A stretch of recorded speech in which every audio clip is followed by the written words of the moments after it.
લિંબાયતમાં ઘરમાં પાણી હોવા છતાં તંત્ર દ્વારા વારંવાર સૂચના આપવા છતાં લોકો પોતાનું ઘર ખાલી નથી કરી રહ્યા.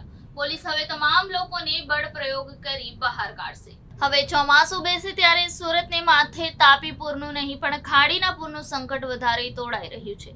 2013 પછી સુરતની ખાડી કિનારે વસતા લોકો માટે ચોમાસું આફત લઈને આવ્યું છે અને સંભવ છે કે હવે પછીના દર ચોમાસામાં આ આફત તેમની સામે જ આવતી રહેશે, કેમ કે ખાડીમાં આવેલ પૂરથી સુરતના અનેક વિસ્તારો પાણી થઈ રહ્યા છે. હાલ સુરત લિંબાયત વિસ્તારમાં ખાડી કિનારે ખાડી પૂરના લીધે મોટાભાગના લોકોને અસર પહોંચી છે. આવા કપરા સમયે પણ પાણીમાં ફસાયેલા લોકો ઘરની બહાર નહીં નીકળતા પોલીસે હવે તમામ લોકોને બળ પ્રयोग કરી બહાર કાઢશે.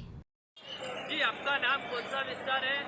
मेरा नाम अनवर शेख, हमारा एक ग्रुप चलता है सहायता फाउंडेशन एंड चैरिटेबल ट्रस्ट। हम लोग यहाँ मीठी खाड़ी लिंबायत विस्तार के अंदर है और ब्रिज के ऊपर यहाँ ब्रिज के पास में पानी बहुत ज़्यादा भरा हुआ है, 5 फुट जैसा पानी हो गया और म्यूनसिपाल्टी की कोई सुविधा नहीं थी। आज आए और आए भी तो एक बोट लेके आए, उसमें 2-2 कलाक लग जा रहे, हज़ारों से तादाद अंदर फंसी हुई है और अभी तक कोई सुविधा नहीं आई है। कितने परिवार का रेस्क्यू किया गया है अभी तक तो 5-6 परिवार का खाली रिसीव हुआ इधर।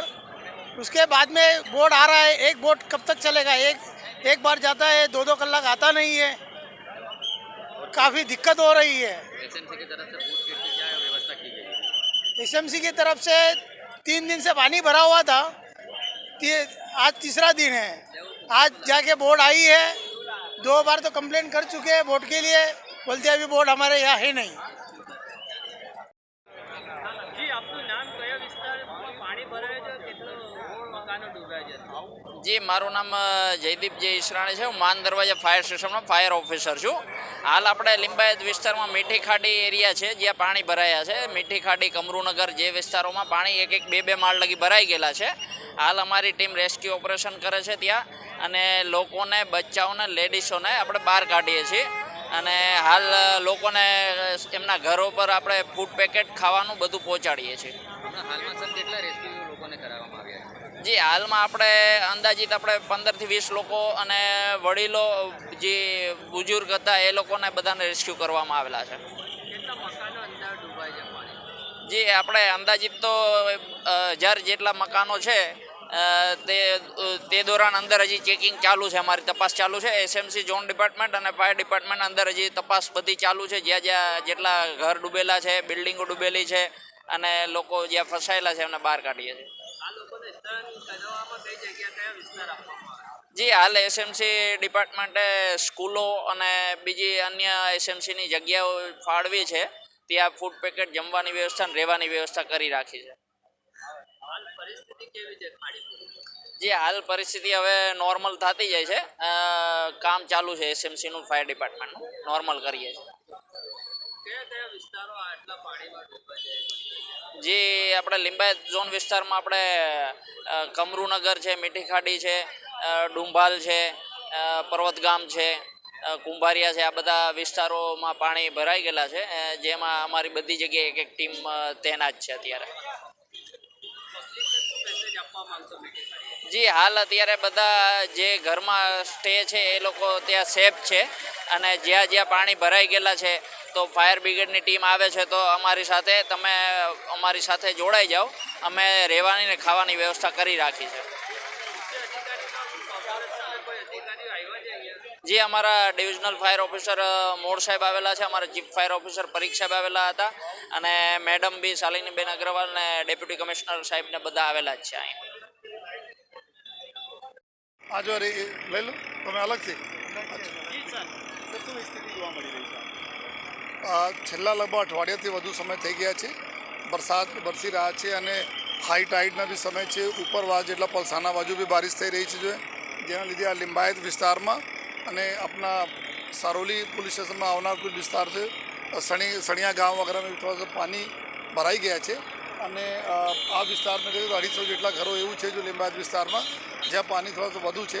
આ લોકોને અમે લોકો 60 જેટલા બહેનોને અને બાળકોને બહાર કાઢવામાં આવેલા છે કોર્પોરેશન અને પોલીસ તરફથી, અને આ લોકોને કોર્પોરેશનની સ્કૂલ અને કમ્યુનિટી હોલ વગેરે રાખવામાં આવેલા છે। બાકી જો જેન્ટ્સ છે આપણા સામાનને લીધે કે સામાનના રક્ષણ માટે અંદર છે એના બી સમજાવીને અમે લોકો બહાર લેવાનો પ્રયત્ન કરીએ છીએ જો અને કારણ કે ટાઈડને લીધે બી અને ઉપરવાસના બારિશને લીધે બી આ પાણી જલ સ્તર बढ़શે એવા પૂરા અમે લોકોને માનવું છે અમે અપીલ કરીએ છીએ કે પહેલે જાન વધારે કિંમતી છે જો આ બધા જો જ્યારે પાણી નીચે આવશે અમે આ લોકોને અલાઉ કરીશ ત્યાં જવા માટે પરંતુ અત્યારે પાણી વધુ છે લગભગ 250 જેટલા ઘરો એવું છે કે જ્યાં પાણી વધવાની શક્યતા છે જો તો લોકોને અપીલ કરીએ છીએ કે બધા લોકો સહયોગ કરે જો કોર્પોરેશનને અને પોલીસના અને બધા લોકો બહાર આવે ભલે સલામતી જાળવે અને પછી જો સામાનોને બી સુરક્ષા થશે જી સાહેબ અત્રે લિંબાયતના મીઠી ખાડી વિસ્તારમાં પાણીનો ખૂબ જ ભરાવ થઈ ગયેલ છે જે બાબતને લઈને એસએમસી ફાયર ડિપાર્ટમેન્ટ અને પોલીસ વિભાગ આ ત્રણેય વિભાગ થઈને એક સંયુક્ત ઓપરેશન હાથ ધરેલ છે જેમાં ઇવેક્યુએશનની સાથે સાથે કેટલાકનું રેસ્ક્યુ પણ કરવામાં આવી રહેલ છે આ અત્યારે જે પોલીસ અને જે કામગીરી કરે છે એમાં બોટમાં લઈ જઈ અને લોકોને પોતાના ઘરમાંથી બહાર કાઢવામાં આવી રહ્યા છે જેથી એ લોકો સેફ સ્થળાંતર કરાવી શકે જેમાં નાના બાળકો મહિલાઓ એને પ્રાયોરિટી આપવામાં આવી છે અથવા જે અશક્ત અને જે બીમાર છે અથવા કોઈ પ્રેગ્નન્સી અથવા એવા કોઈ કન્ડિશનમાં છે તેમને પ્રાયોરિટીમાં લઈ અને તત્કાલ સ્થળાંતરિત કરવામાં આવી રહ્યા છે આની સાથે સાથે પોલીસે લો એન્ડ ઓર્ડર માટેનો એક સંપૂર્ણ બંદોબસ્ત પણ જાળવેલ છે કે જેમાં લોકો વચ્ચે કોઈ કેઓસ ન થાય લોકોને શાંતિથી સમજાવી અને અહીંથી રેસ્ક્યુ કરી અને ઇવેક્યુએટ કરી શકાય આની સાથે સાથે અમે લોકો માટે એનાઉન્સમેન્ટ પણ કરી રહ્યા છીએ જેના માટે અમે પોલીસની સાથે સાથે સ્થાનિક આગેવાનોનો પણ સંપર્ક કર્યો છે અને સ્થાનિક આગેવાનો પણ લોકોને આ બાબતે જાગૃત કરી અને સ્થળાંતરિત થવા માટે પ્રેરણા આપી રહ્યા છે એમને હાકલ કરી રહ્યા છે અને આવી રીતના સમગ્ર ઓપરેશન હાથ ધરવામાં આવી રહ્યું છે જેમાં ત્રણેય ડિપાર્ટમેન્ટ એક સાથેના કોર્ડિનેશનમાં રહી અને કામગીરી કરી રહ્યા છે પબ્લિકને શું મેસેજ આપવા માંગશો લિંબાયત તમામ લોકોને કે જે લોકો અત્યારે આ કન્ડિશનમાં સપડાયેલા છે એમને અમારી વિનંતી સાથે અપીલ છે કે આપ જે ડિપાર્ટમેન્ટની જે પણ અપીલ હોય એને માન આપી અને એના ઇવેક્યુએશનમાં સાથ આપો અને કોઈ પણ જાતની મનાઈ ન કરો કેટલાક લોકો કોઈ કારણસર મનાઈ કરે છે પરંતુ અમે એમને સમજાવી રહ્યા છીએ કે જે ડિપાર્ટમેન્ટ કામ કરે છે એ એમની સેફટી માટે છે કેમ કે હવે જો વધુ વરસાદ આવશે તો વધારે પરિસ્થિતિ કદાચ પાણી વધુ ભરાઈ જઈ શકે અને વધુ નુકસાન થવાની સંભાવના છે એટલે અમે વારંવાર તેઓને અપીલ કરીએ છીએ અને સાથે સાથે એમને ઇન્સિસ્ટ કરીએ છીએ કે તેઓ અહીંથી નીકળે ફટાફટ